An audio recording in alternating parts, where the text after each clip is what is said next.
ଶିଳାଲେଖରେ ଉଲ୍ଲେଖ ରହିଛି ରାଜା ଅନଙ୍ଗ ଭୀମଦେବ 1211 ଶତାବ୍ଦୀରୁ 1238 ଶତାବ୍ଦୀ ପର୍ଯ୍ୟନ୍ତ ଓଡ଼ିଆଙ୍କ ପରମାଧ୍ୟ ଶ୍ରୀ ଜଗନ୍ନାଥଙ୍କୁ ରାଷ୍ଟ୍ର ଦେବତା ରୂପେ ଘୋଷଣା କରିଥିଲେ। ରାଜା ମହାରାଜାମାନେ ପ୍ରଭୁଙ୍କ ଆଦେଶ ବାହକ ସେବକ ରୂପେ ସେବା କରୁଥିଲେ। କିଛି ରାଜା ମହାପ୍ରଭୁଙ୍କୁ ଓଡ଼ିଶାର ରାଜା ରୂପେ ଘୋଷଣା କରି ରାଜାଭିଷେକ ମଧ୍ୟ କରିଥିଲେ। କିଛି ଗବେଷକଙ୍କ ମତରେ ରାଜା ଅନଙ୍ଗ ଭୀମଦେବ ପବିତ୍ର ଆଷାଢ଼ ଏକାଦଶୀ ତିଥିରେ ସୁନାବେଶ କରାଇଥିଲେ। ଅନ୍ୟ କେତେ ଗବେଷକଙ୍କ ମତରେ ରଥ ଉପରେ ସୁନାବେଶ ବଡ଼ତଢ଼ାଉଙ୍କ ପରାମର୍ଶରେ ରାଜା କରାଇଥିଲେ।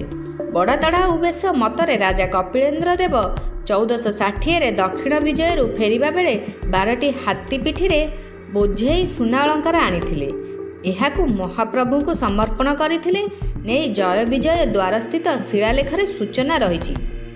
ଅଳଙ୍କାର ସମ୍ପର୍କରେ ରାଜା ବଡ଼ଚଢ଼ାଉଙ୍କ ପରାମର୍ଶ ନେଇଥିଲେ। ରତ୍ନବେଦୀରେ ମହାପ୍ରଭୁଙ୍କ ବିଭିନ୍ନ ବେଶକୁ ସବୁ ବର୍ଗର ଭକ୍ତ ଦର୍ଶନ କରିପାରିନାହାନ୍ତି, ତେଣୁ ରଥ ଉପରେ ସବୁ ବର୍ଗର ଦର୍ଶନ ପାଇଁ ମହାପ୍ରଭୁଙ୍କର ସୁନାବେଶ କରାଇବାକୁ ବଡ଼ତଢ଼ାଉଙ୍କ ରାଜାଙ୍କୁ ବିନତି କରିଥିଲେ।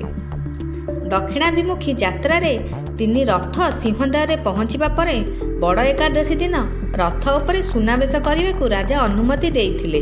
ବହୁ ବର୍ଷ ଧରି ରଥ ଉପରେ ସୁନାବେଶରେ ମହାପ୍ରଭୁଙ୍କୁ 138 ପ୍ରକାର ରତ୍ନ ଖଚିତ ସ୍ୱର୍ଣ୍ଣାଳଙ୍କାର ଲାଗି ହୋଇଥାଏ।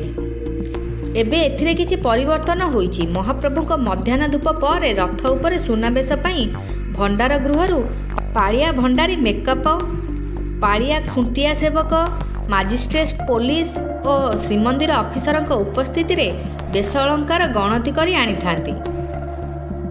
3 ରଥରେ ରଥାରୂଢ଼ ଦାରୁ ଦେବତାଙ୍କୁ ପାଳିଆ ପୁଷ୍ପାଳକ, ଦଇତାପତି, ଖୁଣ୍ଟିଆ ମେକାପ, ତଳୁଚ୍ଛ, ଭିତରଚ୍ଛ ପ୍ରମୁଖ ସୁନାବେଶ ଆଭୂଷଣ ଲାଗି କରିଥାନ୍ତି।